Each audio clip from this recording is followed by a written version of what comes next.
com o objetivo principal, que eu trouxe a aula, a, só colocar aqui para passar. A aula, o tema principal com o qual eu fui convidado para falar foi cuidados obstétricos na gestação de risco. E aí, eu até gosto de me apresentar como um especialista em medicina materno-fetal.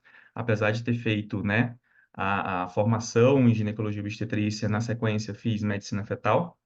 Após a minha conclusão da especialização, né, o fellow que eu fiz em medicina fetal na FMF, eu tive a oportunidade de ser apresentado ao mundo da medicina funcional integrativa, essa abordagem que leva em consideração a mulher realmente como um todo, o ser humano como um todo, com essa visão 360 graus. E a partir de então, eu pude acrescentar ainda mais desse conhecimento diante de tudo aquilo que eu já tinha estudado na minha prática clínica. E aí é algo que realmente a gente consegue observar, felizmente, benefícios na vida dessas mulheres. Agradeço mais uma vez a oportunidade de estar aqui, a Andréia, você, Claudinha, Cris, a Nanda, toda a equipe do IAF, por poder fazer parte dessa noite, desse momento muito especial, né? Eu que estou na pós já como aluno e realmente cada módulo que nós temos lá é realmente muito transformador, são pessoas fantásticas, inclusive eu fico honrado por poder fazer parte do grupo também de professores da pós. E para a gente começar sobre essa parte da gestação de risco, né? O que que a gente pode considerar e deve considerar uma gestação de risco? Para todos aqui que estão agora, né, 9h30 já da noite, acompanhando nossa aula, tenho certeza que são profissionais que querem ter um diferencial, buscam por um diferencial. E o Ministério da Saúde, nosso, do Brasil, 2022, na verdade, lançou um manual de gestação de alto risco. E nesse manual ele traz esses grupos considerados como a população de alto risco. Só que no sentido de, quando nós identificamos essas pacientes com alguma dessas alterações, seja do aspecto sociodemográfico, seja em relação ao histórico dela, seja em relação a uma doença que ela já tenha, ou até mesmo um diagnóstico de alteração na gravidez atual, existe a recomendação dessa paciente ser encaminhada para um pré-natal de alto risco. E aqui estão esses principais grupos e as comorbidades, as situações no qual essas pacientes precisam ser encaminhadas e precisam ser avaliadas num pré-natal de alto risco. Obesidade, um baixo peso também, questões da idade, os extremos etários, tanto o paciente com mais de 40 anos, com menos, transtorno alimentar, uso de drogas, tabaco, assim como também dentro da história dessas pacientes, abortamento, óbito fetal, restrição de crescimento uterino, acretismo placentário, pré-eclâmpsia. Se a paciente tem alguma daquelas patologias ali, ela precisa também fazer um acompanhamento no pré-natal de alto risco, assim como alguma dessas intercorrências diagnosticadas ao longo da gestação. Eu vou, na minha apresentação, trazer situações na abordagem do pré-natal, conforme eu acredito e vou compartilhar com vocês aqui na minha prática um pouco, essa questão de como nós podemos atuar com o objetivo principal de minimizar o risco dessa paciente desenvolver, principalmente dentro dessas patologias da gestação, restrição de crescimento, pré-eclâmpsia, trabalho de parto prematuro e também a questão do diabetes. Essas são as principais complicações obstétricas que nós nos deparamos no dia a dia e que vão ter também uma repercussão muito mais grave para a saúde dessa mãe e para a saúde também do feto. E aqui apresento para vocês os 5 pilares do que eu chamo de assistência à gestação pré-natal com uma visão 360 graus. Esses pilares, eles compreendem a assistência clínica pré-natal, assim como também assistência ultrassonográfica, um olhar para o estilo de vida dessa paciente, controlar as condições maternas pré-existentes e uma suplementação personalizada. Eu vou fazer um overview por cada um desses, né? Assim como o Mar comentou, os temas são temas muito interessantes e com muita coisa para a gente falar, daria um dia inteiro de aula, pelo menos, para a gente falar, algumas horas para falar sobre cada um desses aspectos. Eu vou fazer um overview sobre cada um deles, trazendo justamente como é que a gente pode associar ambos e trazer para a nossa prática clínica como forma da gente realmente poder fazer diferença na vida dessa mãe e desse bebê, desse feto que está sendo ali gestado. Eu começo falando sobre assistência pré-natal convencional, clínica. É aquela que todos nós, quando ao longo da graduação, até mesmo ao longo das especializações voltadas aí para gestante, no caso eu na residência de ginecologia e obstetrícia, nós nos deparamos com essa formação mais convencional, mais tradicional, onde o objetivo é a gente identificar, avalia ali através de parâmetros clínicos, vendo se a paciente tem alguma queixa, identificando a idade estacional, vendo parâmetros antropométricos, fazendo um exame físico com essas avaliações básicas, né? Um fundo uterino, avaliação da pressão arterial, batimentos cardíacos, vendo se essa paciente tem edema em membros inferiores ou não, orientações em relação à vacina, e os exames básicos, e eu trago básicos mesmo, que isso aqui, inclusive, é o que é recomendado dentro do Ministério da Saúde, é o que as pacientes no SUS, na sua grande maioria, sempre vão acabar fazendo, então vocês veem que é algo realmente bem básico, a tipagem sanguínea, glicemia de jejum, sorologias aí para hepatites, para sífilis, para HIV e para algumas infecções, principalmente o Ministério da Saúde traz a recomendação para toxoplasmose e nem tanto para as outras infecções em si. E um hemograma para poder ver a questão de anemia. E também um controle de condições. Se é um paciente que já tem diabetes, se é um paciente que já tem tireoidopatia, se é um paciente que já tem a hipertensão arterial ou alguma outra patologia, a gente vai tratar essa patologia e buscar ter um controle. Esse pré-natal convencional, ele tem como objetivo principal identificar e apagar incêndios. É uma paciente que já tem alterações, ou então, se ela não tem, nós vamos dar um segmento, fazer um segmento pré-natal para elas, no sentido de que vamos identificar se essa paciente vai evoluir com alguma comorbidade, vai evoluir com alguma alteração. E quando ela evolui, a gente vai procurar apagar o incêndio. É um pré-natal típico de profissionais bombeiros, mas eu tenho certeza que quem está aqui são profissionais que querem ter realmente uma atuação diferenciada, que buscam por esse olhar mais amplo e não simplesmente ficar apagando incêndio. Apesar de que, infelizmente, a gente pega muito casos assim, né? Inclusive, eu compartilho alguns pacientes com a Cláudia, nesse sentido que já chega com alteração e a gente precisa apagar aquele incêndio da melhor forma, de acordo com o que a gente tem nas mãos. Mas eu vou trazer para vocês aqui, fazer esse overview, passando por esses outros três pilares que é do estilo de vida, também a parte da avaliação e acompanhamento ultrassonográfico e da suplementação, que são pilares importantes, que aí sim, quando a gente acrescenta isso na nossa prática clínica, a gente consegue atuar de forma que nós vamos minimizar o risco e também prevenir as principais complicações obstétricas. Reforço aqui, pré-eclâmpsia é a complicação obstétrica mais comum que nós temos hoje.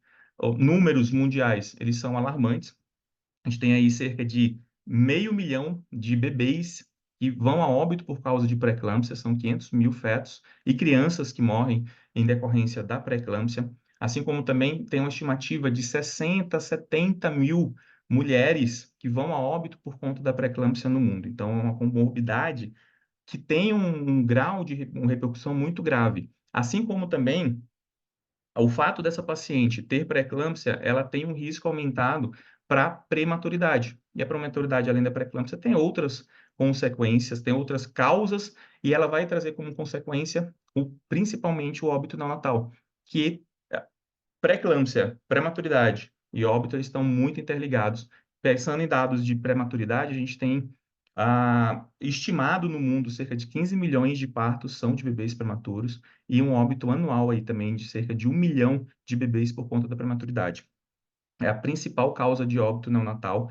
No Brasil, a gente estima, tem uma estimativa de cerca de 10, 11%, uma em cada 10 gestantes vão ter um bebê prematuro. Então, a gente precisa realmente ter uma atenção muito especial na assistência dessas pacientes, com o objetivo de evitar que ela venha a desenvolver. E aí eu costumo dizer, infelizmente, nós não temos a capacidade de prevenir 100%, mas Considerando a minha prática clínica, considerando a junção desses fatores, a gente consegue aí chegar a aproximadamente uns 90% de capacidade de diminuir o risco dessas pacientes terem essas complicações, se a gente levar em consideração que são complicações de extrema gravidade com repercussão para a saúde materna e fetal muito grande. Aí vem quando que a gente deve realmente começar, né? Trago esse ponto aqui, porque infelizmente a gente pega na nossa prática clínica muitas pacientes já gestantes, muitas pacientes que já engravidaram e começaram o pré-natal sem nenhum tipo de acompanhamento, sem nenhum tipo de preparo.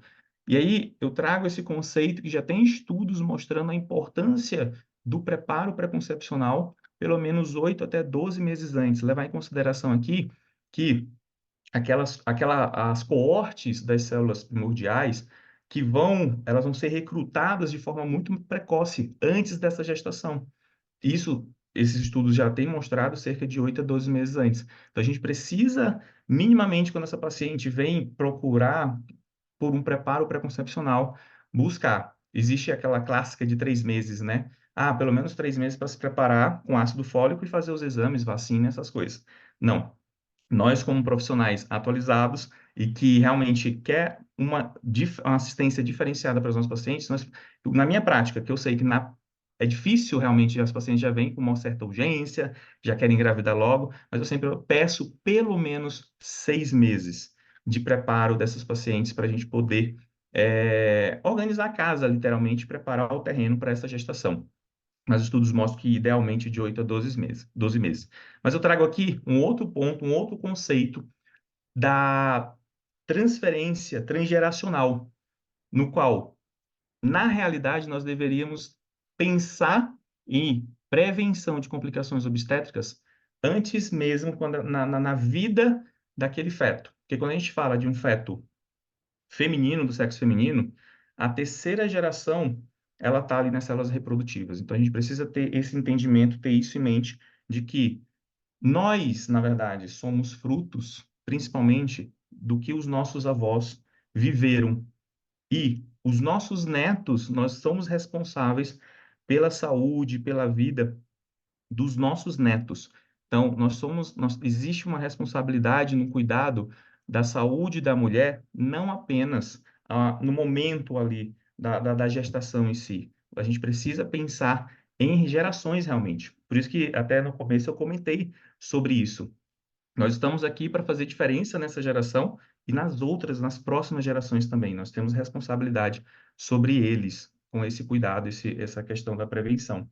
E aí eu vou trazer os aspectos voltados para o estilo de vida ao longo da gestação, até mesmo antes, e algumas referências aqui para reforçar a importância, por que que cada um deles, o grau de recomendação, algumas recomendações mais específicas. Eu começo pelo gerenciamento do estresse.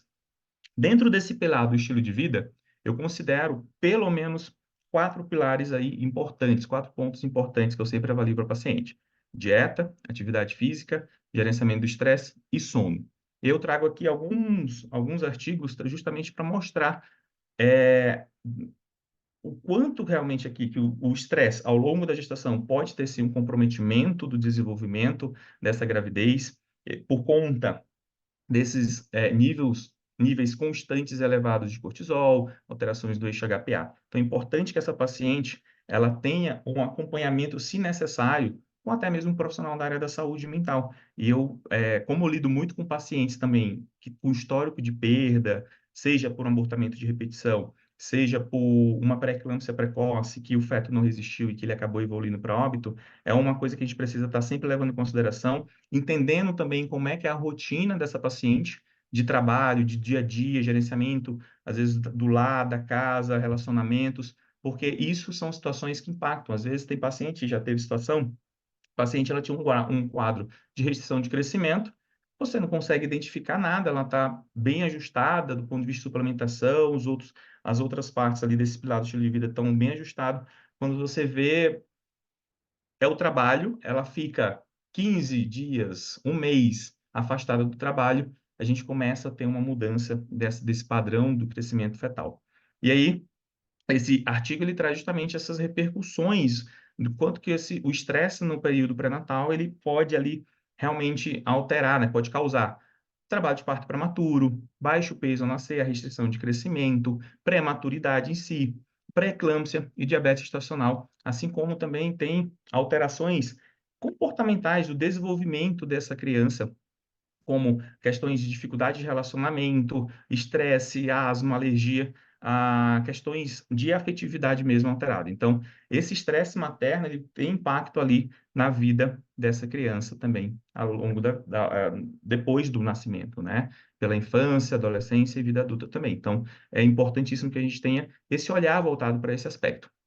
Essa revisão, uma revisão que traz, eles juntaram, no total, 120 estudos para ver a associação do sono com complicações obstétricas. Então, eles puderam identificar que distúrbios do sono, seja desde um sono de baixa qualidade, insônia, estresse, que a paciente não tem apneia do sono, todas esses distúrbios, eles vão levar ali a alterações, a complicações obstétricas, como diabetes gestacional, pré-eclâmpsia, hipertensão gestacional, um aumento do índice de partos cesáreas, parto prematuro, bebês grandes para idades gestacionais, bebês gigs, até mesmo óbito intraútero. Então, é importante que tenha sempre uma atenção, que a gente considere na nossa anamnese, na nossa avaliação dessas pacientes, esses aspectos. Quanto à atividade física, eu vou trazer que, me desculpe já desde já, os outros profissionais. Eu acho todos fundamentais sempre que necessário, mas dois são essenciais na assistência pré-natal das minhas pacientes. Aquelas que ainda resistem um pouco, eu toda consulta falo, e aí, já está com esses dois profissionais? Porque chega um determinado momento que não, ou vai ter alteração, ou não dá, assim, não dá para a gente acompanhar, porque eu entendo a importância de ter esses dois profissionais acompanhando junto com o obstetra, que é o personal, e aí vamos falar um pouco aqui da atividade física, e o nutricionista. Porque são dois pilares importantíssimos. Essa revisão, ela traz algumas recomendações voltadas mais específicas para atividade física. Primeiro, quais são os benefícios? Então, você tem aí um melhor controle de peso dessas pacientes, menor incidência de diabetes gestacional, parto prematuro, alterações do ganho do peso fetal, e aí melhora a incidência de parto vaginal. Dentre os exercícios, traz até algumas recomendações voltadas para a prática de atividade física. Quais são alguns? Então, ciclismo, alguns exercícios aeróbicos, dança, exercícios resistidos, né, de peso, alongamentos, exercício de mobilidade, hidroginástica, por exemplo, são exemplos que eles trazem que podem ser utilizados como estratégia, como atividade física, com segurança na gestação. E aí tem orientações mais específicas aqui nessa tabela, nessa terceira tabela, sobre como que deve ser, né, uma recomendação. Claro que a gente precisa levar em consideração esses trabalhos, revisão, guidelines, protocolos, já foi falado aqui, mas acima de tudo, a individualidade. Cada paciente é única e a gente sempre precisa levar em consideração. Em relação à duração, essas pacientes vão ter ali, eles orientam que não, os treinos não ultrapassem 60 segundos, minutos no caso, desculpa, 1 hora, Será? onde, porque não existe uma Pode segurança. ser mesmo. Não, também achei, mas. Mirela, seu microfone está aberto, deixa eu tentar mutar aqui, só um Próxima, pouquinho. tá? Mirela, Misericórdia. É mesmo, né? consegui mutar. Peraí, Arley está falando aqui, eu acho que mutou todo mundo, tem que liberar o Arley aí. Pronto, Deixa eu estão ver me se ficou ouvindo? errado. Pronto, estamos Tem uma ouvindo. tal de Gisele, tá aberto da Gisele, ó. Gisele Alcântara. Não, o da Gisele mas eu acho que a Gisele está sem microfone, tá? É por isso que parece aberta. Eu já tentei mutar aqui, mas ela está sem microfone. Não tem problema, não. Não é o dela que está saindo o som, não. Fernanda, estou de olho aqui. Pode seguir, doutora Arley. Tá arrasando aqui, tá? Eu não sei se eu anoto, se eu tiro foto, se eu posto, tá incrível. E aí, em relação à Incrível. atividade física, obrigado, André. Retomando aqui, em relação à atividade física, essas são as orientações mais específicas, né, de termos de características, que promove um grau de segurança para essas pacientes. Então, o que se tem hoje mais de uma forma geral de recomendação, então esses treinos, eles não podem ultrapassar 60 minutos, porque não se tem a segurança de treinos além disso.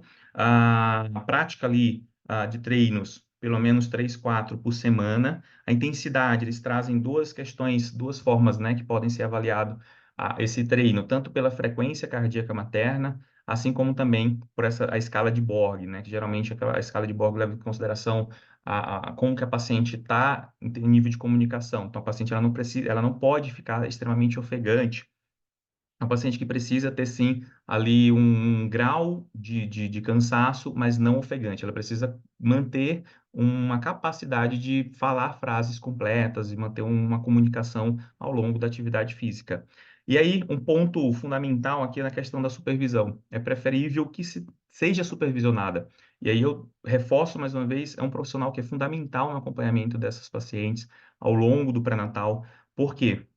Esse profissional, e hoje nós temos, felizmente, muitos profissionais já capacitados, existe um grupo muito forte hoje de profissionais da educação física que estão, felizmente, despertando para a assistência dessas gestantes. Então, tem muitos profissionais hoje, personagens que atuam na gestação, até mesmo fase pré-concepcional e pós-parto, então é fundamental que você direcione os pacientes, porque eles vão identificar ali o grau de risco dessa paciente, e se essa paciente já tem algum tipo de risco realmente, existem algumas alterações, algumas adaptações. E mesmo que ela seja uma paciente sem risco, ela vai ser submetida a adaptações ao longo da gestação por conta das modificações maternas que acontecem no organismo dela. Então, é de fundamental importância que o acompanhamento seja realizado por esses profissionais. Um outro ponto que eu quero trazer aqui, fundamental, que aí é um tabu, dentre muitos que a gente precisa quebrar e vencer, é de quando iniciar, né? Esse trabalho traz justamente a questão da prática da atividade física no primeiro trimestre. Esse é um desafio muito grande que a gente tem no dia a dia.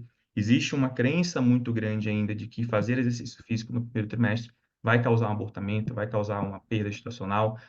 Dentro da área de fertilização, a maioria dos profissionais também recomendam, né? Faz ali a FIV e aí fica o primeiro trimestre todo sem atividade física, ou se essa paciente tem um achado ultrassonográfico sem clínica nenhuma de ameaça de abortamento, até mesmo aquelas que têm uma clínica de ameaça de abortamento com sangramento, elas são orientadas a não fazerem atividade física, ficar em repouso. Então, é uma situação que a gente precisa quebrar cada vez mais. Tem cada vez mais estudos trazendo essa recomendação de que não deve ser feita e recomendada a prática de atividade física. Inclusive, quando a paciente ela para de fazer atividade física ou ela tem um ajuste de treino muito inferior do que ela já está acostumada, se é uma paciente que já treinava, tem estudos que mostram um risco maior de lesão no pós-parto, porque é quando ela geralmente retoma esse treino com maior intensidade, mas como ela perdeu o condicionamento, ela começa a ter lesões. Então, tem muitas nuances importantes que tenham um profissional personal acompanhando junto. E dentro, né, da dieta agora, sei que tem muitos nutricionistas aqui, eu vou trazer essas referências, trazendo justamente o impacto que a dieta tem, tanto para saúde materna, quanto também para a saúde dessa criança. Questões relacionadas à dieta vão, sim, causar aí um reflexo na fertilidade, qualidade ossária, alterações ao longo da gestação e na vida desse feto, dessa criança ali, alterações relacionadas ao crescimento, asma, alergia, alterações do neurodesenvolvimento, metilação associada. Então, é algo fundamental. Realmente, uma paciente gestante, ela não pode caminhar, ela não deve caminhar apenas com obstetra. Essa assistência ela precisa ser compartilhada, precisa ser em conjunto com esses profissionais. E aí, esse artigo é um artigo bem interessante que mostra como que a nutrição, o estado nutricional dessa paciente vai influenciar na modulação imunológica e trazer aí repercussões para essa gestação. Então, uma paciente, e aí o Omar até comentou sobre essa questão da alteração de leptina nas pacientes com endometriose, por exemplo, costuma ter também ali uma resistência à insulina. Então, a gente tem, por exemplo, uma paciente com peso normal, uma paciente sem alterações no seu peso, ela vai ter um equilíbrio, uma modulação imunológica adequada para que essa gravidez ela tenha uma implantação correta, uma placentação e uma evolução ali para o segundo, terceiro trimestre também, de forma saudável, porque houve esse equilíbrio em relação a essas substâncias, né, do sistema imunológico e modulou adequadamente. Por outro lado, quando a gente pensa e vê uma paciente com uma obesidade, essa paciente ela já vai ter um desequilíbrio, um aumento dessa leptina, com diminuição da adiponectina, e essa alteração do sistema imunológico de maneira desregulada, até mesmo com um aumento dessa modulação das células imunológicas, aí vai trazer um risco muito maior de abortamentos, de repetição, pré-eclâmpsia, trabalho de parto prematuro, diabetes, e também tem uma associação com deficiências de vitamina D. Então, a gente precisa entender que, sim, a dieta ela é de fundamental importância para essa gestação e não é uma dieta apenas voltada e pensando simplesmente no ganho de peso. A gente precisa entender que essa dieta está envolvida tanto no aporte de nutrientes, micro e macronutrientes. Essa dieta ela vai interferir no metabolismo imunológico e que isso vai trazer repercussões para a gestação, como risco gestacional. Esse artigo, eu trouxe esse fluxograma de maneira bem resumida, mas só para trazer realmente fechar essa parte de estilo de vida, da importância da gente ter, da paciente realmente ter uma dieta saudável, com micro, macronutrientes, e aí eu trago um ponto que eu não mencionei especificamente, mas de fundamental importância, a modulação intestinal, esse microbioma nessa paciente. Então, a gente precisa também, na anamnese, ver como é que está a dieta dela. Eu, particularmente, como não é na minha área, a minha pergunta principal nessa área é: você está acompanhando com uma nutricionista materno-infantil? Porque, no caso, não adianta também fazer o acompanhamento com uma nutricionista geral, um nutricionista sem expertise na área, porque não vai ter esse olhar realmente voltado, seja para a fertilidade ou seja para o que é necessário para o desenvolvimento dessa gestação. E aí, além disso, você está fazendo atividade física? O que está fazendo atividade física? E oriento sempre poder realmente procurar um profissional para orientar. Um outro ponto é gerenciamento do estresse, entender como é que é a rotina dessa paciente, ver também ali como é que está o sono, como é que é o sono dela, acorda à noite. A gente sabe que a melatonina é um importante antioxidante e que vai atuar também de forma importante na prevenção dessas complicações e avaliar, sempre avalio essa questão. E dentro dessa parte de avaliação de estilo de vida, eu sempre pergunto também sobre hábito intestinal da paciente para entender se pode existir aí uma disbiose intestinal. Uma outra coisa interessante, importante, é saber se ela tem alterações do conteúdo vaginal, porque essa paciente, quando ela tem alteração com desbiose vaginal, ela tem um risco também de ter os dois quadros, ou desbiose intestinal associada com vaginal. Essas alterações vão estar associadas com risco para o desenvolvimento fetal, crescimento, alteração na microbiota dessa criança também ao longo da vida, alteração, um risco maior para trabalho de parto prematuro, mais alergias. Então, são situações que a gente precisa olhar, se necessário, fazer toda essa modulação com dieta, probióticos ao longo da gestação. Atividade física, o artigo traz aqui pelo menos 30 minutos por dia. Aí, o importante ali é, ou então, como eu falei antes, né, de 3 a 4 vezes, mas não ultrapassando 60 dias. Uma questão em relação à atividade física que me veio agora: existem pacientes atletas que permanecem fazendo atividade física, e às vezes elas treinam mais do que uma hora, então os profissionais da área, inclusive, então eles fazem 2 treinos fracionados, cada treino com no máximo uma hora aí, não para passando esse ponto para cada treino. Questões ambientais, né? Tabagismo, depressão, ansiedade, a questão do estresse em si. Tudo isso em conjunto, se a gente realmente leva em consideração esses pilares da nossa assistência, nós conseguimos melhorar a qualidade de vida dessa paciente, a gente consegue minimizar os riscos dela desenvolver complicações obstétricas e ter uma gravidez com maior sucesso. Inclusive, eu quero trazer aqui, tem uma revisão sistemática, não sei, não me lembro exatamente, é do ano passado ou de 2022, que mostra a atividade física sendo um fator importante, por exemplo, diminuindo em 40% o risco de pré-eclâmpsia. Então, se a gente parte só dessa premissa de estilo de vida, da base sendo muito bem feita, a gente já está partindo de um ponto muito importante, muito bom. E aí eu vou trazer aqui alguns aspectos em relação ao acompanhamento ultrassonográfico dessa paciente.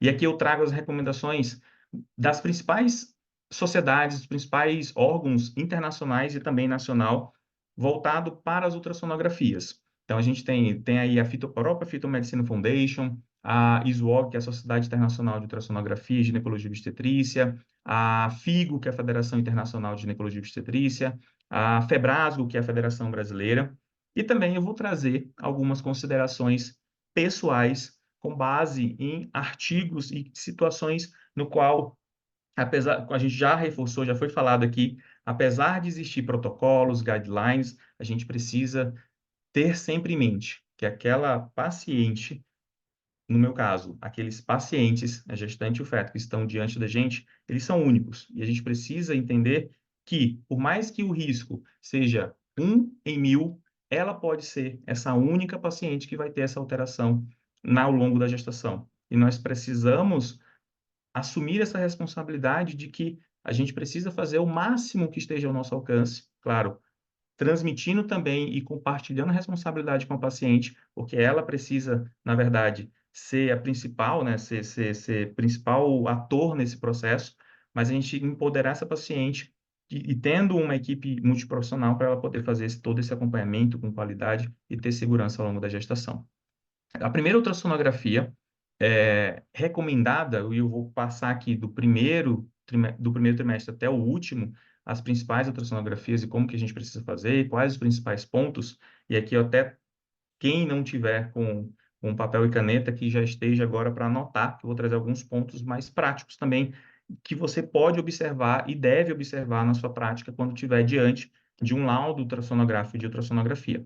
Então, a primeira, ultrassonografia obstétrica inicial, ela tem uma recomendação de ser feita de preferência antes de 10 semanas, né? Então, entre 6 e 10. Por que 6? Porque 6 é quando a gente já tem uma certeza maior de que nós vamos identificar as estruturas gestacionais na ultrassonografia. Ali, com menos de 6, principalmente menos de 5 semanas, existe um risco muito grande dessas estruturas não serem identificadas. Diga-se, saco gestacional, vesícula vitelínica e o próprio embrião. Então, pelo menos ali 6 semanas pela data da última menstruação, para avaliar bem essas estruturas e ver como que como que elas estão evoluindo. E esse ponto ele está relacionado com a viabilidade gestacional, que é justamente entender se essa gestação ela está evoluindo de uma maneira esperada, se ela tem uma chance de evolução ou se é uma gestação com risco de não evoluir, de ter um abortamento. E a gente vai levar em consideração aqui, principalmente, o tamanho do saco gestacional, então essa siglazinha aqui é o diâmetro médio do saco gestacional e o comprimento cabeça-nádegas, o tamanho desse embrião. Quando nós temos um diâmetro médio do saco gestacional maior do que 25 milímetros, já é esperado que tenha embrião dentro desse saco gestacional. Esses dados é justamente de um trabalho publicado no New England de 2011. E esse trabalho foi feito justamente por conta de muitos equívocos / erros. A paciente faz um ultrassom em um local, era identificado como um óbito embrionário, por exemplo, uma gravidez anembrionada. Aí ela, por negação, ia em outro local no dia seguinte, 2 dias depois, e aí se tinha ali uma gestação que realmente, na verdade, tinha evoluído. Então, os profissionais em 2011 ali, eles se reuniram e definiram esses critérios, que são realmente critérios no qual, quando se identifica eles, quando eles estão presentes, infelizmente, esse é um diagnóstico de uma gestação não evolutiva. Então, diâmetro médio do saco gestacional maior do que 25 milímetros, e se não tiver embrião, já é critério já para uma gestação não evolutiva, assim como também um comprimento cabeça-nádega maior do que 7 milímetros, sem batimentos, a gente já precisa considerar como o diagnóstico de gestação não evolutiva. E aí pode-se, inclusive, ter uma conduta mais ativa de internação, esvaziamento, orientar essa paciente nesse sentido. Agora, quando você tem um critério mais intermediário, é um saco gestacional menor do que 25, que não tem embrião ainda, ou um CCN menor do que 7, sem batimentos, um embrião sem batimentos, você faz um controle ultrassonográfico com 10, 15 dias, no máximo 2 semanas, e se não houver evolução nesse controle ultrassonográfico, aí também nós podemos dar o diagnóstico de uma gestação não evolutiva. Um outro potencial nessa avaliação ultrassonográfica inicial é a capacidade que nós temos de datar E aí esse é o melhor período para fazer a datação da gravidez. Por quê? Porque a margem de erro do ultrassom nessa fase, ela é muito baixa. Ela é de 3, no máximo 5 dias. Então, quando a gente faz... Por que que essa margem é muito baixa? Porque o embrião nessa fase, né, ele não sofre influência da saúde materna.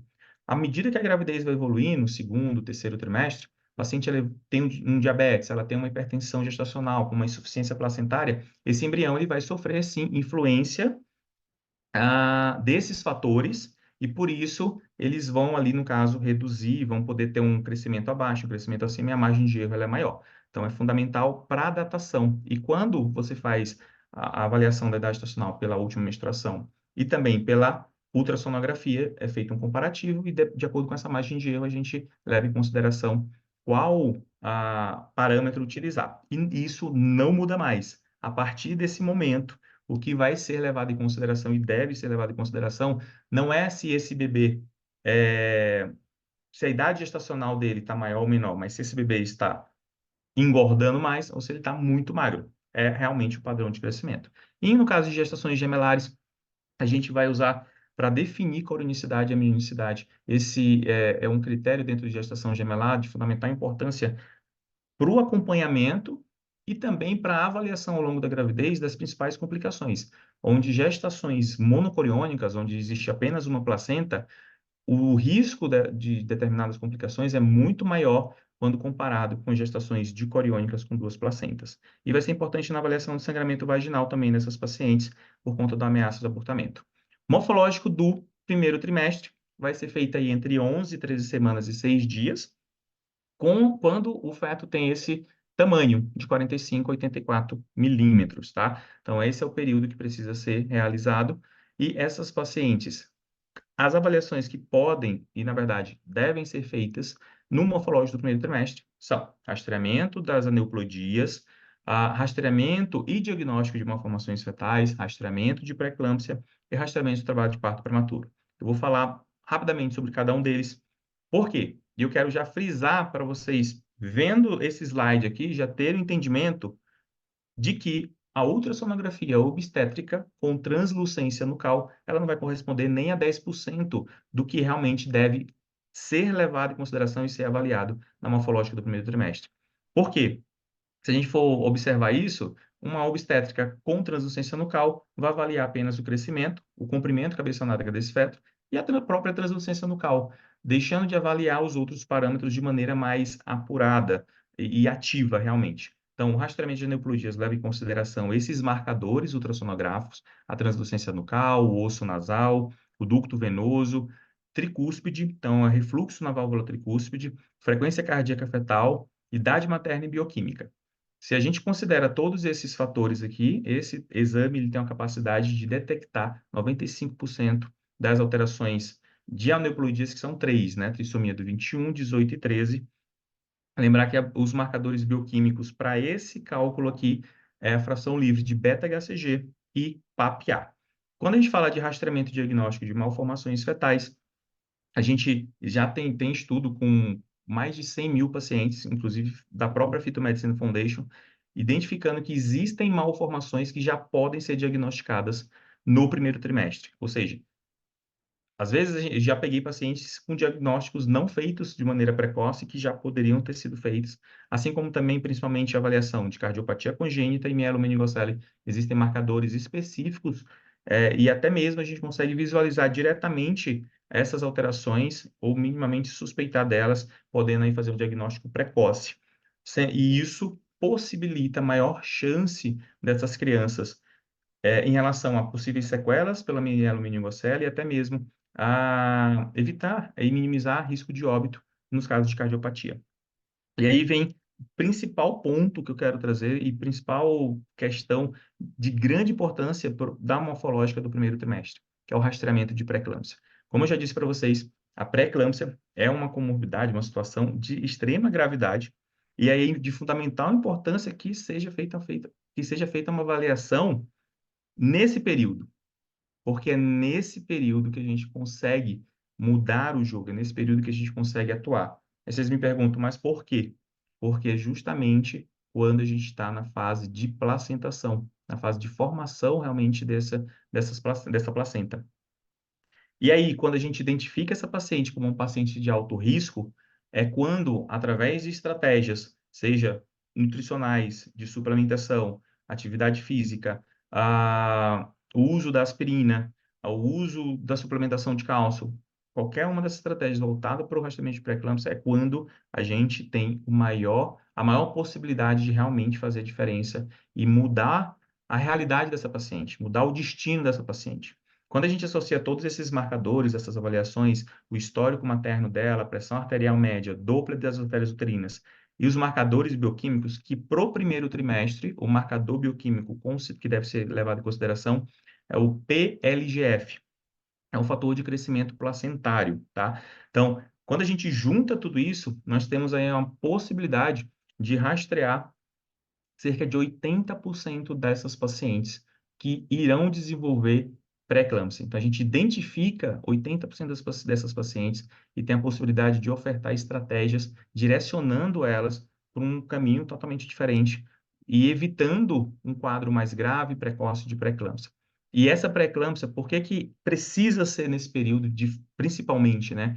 Porque a gente está falando de pré-eclâmpsia de origem placentária. Existem duas teorias de entendimento da origem da pré-eclâmpsia, a pré-eclâmpsia placentária, a pré-eclâmpsia metabólica, e aí na pré-eclâmpsia placentária a gente consegue atuar nesse momento, porque a placentação ela conclui ali por volta de 18, no máximo 20 semanas. Então, a gente precisa atuar de maneira precoce. E o rastreamento do trabalho de parto prematuro, ele é controverso. Na minha prática clínica, eu faço, porque muitas das vezes a gente identifica um colo curto já agora no primeiro trimestre e essa paciente é o melhor período para ela poder fazer, por exemplo, um procedimento de cerclagem. Então, por mais que seja controverso, existem alguns trabalhos associando uma medida de colo menor do que 28, uns trabalhos, 32 milímetros, com colo curto lá no segundo trimestre, que é o próximo exame, que deve ser feito entre 20 e 24 semanas. Aqui também pode ser feita avaliação de risco para neoplodias, principalmente a síndrome de Down, através desses marcadores ultrassonográficos, a prega nucal, que é o correspondente à translucência nucal do primeiro trimestre, que a gente chama de prega nucal. O osso nasal, ARSA, é uma alteração de uma artéria subclávia direita, ela é aberrante quando tem, esse é um marcador maior também para síndrome de Down, fêmur curto. Eu coloco entre parênteses aqui o NIPT porque ele é um exame que nós temos hoje disponível com um grau de identificação na capacidade de detecção muito maior até mesmo do que a ultrassonografia, principalmente quando a gente se trata de síndrome de Down, tendo uma taxa de detecção próxima de 100%, 99,8%, um falso positivo bem baixo. Então, é uma possibilidade, geralmente, os pacientes com risco intermediário, alteração de fatores isolados, o NIPT é um exame que pode ser, sim, recomendado até mesmo antes de se fazer um exame invasivo com cariótipo fetal, por exemplo, para essas alterações. Em relação ao diagnóstico de malformações fetais, esse é o principal objetivo desse exame, é realmente a gente avaliar de maneira mais detalhada se esse feto tem alguma alteração. E essa avaliação tem até um estudo de um grupo da Federal da Bahia, que eles identificaram que, seguindo os protocolos dessas instituições, principalmente a Fetal Medicine Foundation e a Sociedade Internacional de Ginecologia e Obstetrícia, eles tiveram uma acurácia para identificação de malformações fetais de cerca de 94%. E essa avaliação é sempre complementar ao morfológico do primeiro trimestre, em relação à anatomia fetal. O rastreamento de pré-eclâmpsia, ele pode ser feito aqui também, através de história materna, utilização do Doppler das artérias uterinas e da bioquímica. E aí aqui a bioquímica, além do PLGF, entra um outro marcador, que é o chamado S-FLIT. E o rastreamento do trabalho de parto prematuro. Aqui sim, é o que se tem de recomendação a nível universal. A ISOG traz essa recomendação, a COG, a Sociedade de Medicina Materno-Fetal também dos Estados Unidos, elas trazem essa recomendação como uma possibilidade para a gente fazer o rastreamento. E aí, quando essa paciente tem um colo menor do que 25 milímetros, ela tem um risco em 50% de ter um parto prematuro com menos de 34 semanas. Lembrar que essa é uma idade gestacional chave em relação a complicações para esse feto, seja o óbito ou sejam sequelas. O próximo exame é a ecocardiografia fetal, que de forma rotineira tem a recomendação de ser feita entre 24 e 28 semanas. O objetivo é diagnosticar a cardiopatia congênita, avaliar Essa aqui é a principal malformação congênita, tá? Então, 1% das gestações vai ter um feto com cardiopatia. Então, 1 em 100. E, através da ecocardiografia, a gente consegue ali chegar a cerca de 98% desses casos diagnosticados. Existe uma lista enorme de indicações formais para se fazer, então são aqueles casos considerados de alto risco, mas felizmente ano passado teve uma lei sancionada, a Lei 14.598, trazendo a possibilidade de ser implantado. Essa lei, na verdade, já traz a realidade, né, para poder a ecocardiografia fetal ser realizada de forma rotineira na assistência pré-natal. Aí vai ser, claro, um grande desafio do ponto de vista prático, a gente tem que ver o desenrolar após essa lei aí ter já entrado em vigor. E a última ultrassonografia, não menos importante, pelo contrário, eu considero essa como uma das principais, e aí a morfológica do primeiro eu considero a principal, justamente porque a gente está no momento de oportunidade dessa gravidez, no momento que a gente consegue atuar de forma a mudar o destino dessa gravidez, realmente, principalmente quando a gente fala de restrição de crescimento, de pré-eclâmpsia, mas aqui na obstétrica com Doppler é um exame que nós vamos fazer como forma de acompanhamento dessa gestação desse feto. E eu trago dois pontos principais que eu chamo a atenção em relação ao crescimento fetal e padrão de crescimento. Crescimento fetal é uma fotografia. A gente vê o feto e vê ali quanto é que está o peso dele naquele momento. É um feto grande, é um feto pequeno e pronto. O mais importante de tudo é a gente avaliar o padrão de crescimento. Porque nós podemos ter bebês pequenos que não necessariamente são restritos. Assim como bebês já com um peso dentro do intervalo de normalidade, percentil 10 e 90, mas que a gente já pode considerar restrito, porque ele está apresentando uma desaceleração da velocidade de crescimento. Então, é necessário que sejam feitas avaliações periódicas e constantes. E um outro ponto que eu trago, e isso não é recomendação das sociedades em si, elas recomendam a realização de Doppler obstétrico de forma rotineira para população de alto risco, mas eu oriento sempre para todas as pacientes. Por quê? Como eu disse, alguns fetos com peso normal podem evoluir a óbito intraútero. E tem estudo mostrando que 60% a 70%, 2/3 desses casos que vão a óbito intraútero com peso normal são por conta de insuficiência placentária. Como que a gente vai avaliar a insuficiência placentária? Através do Doppler obstétrico, através da avaliação das artérias uterinas, avaliação da artéria umbilical, cerebral média e ducto venoso.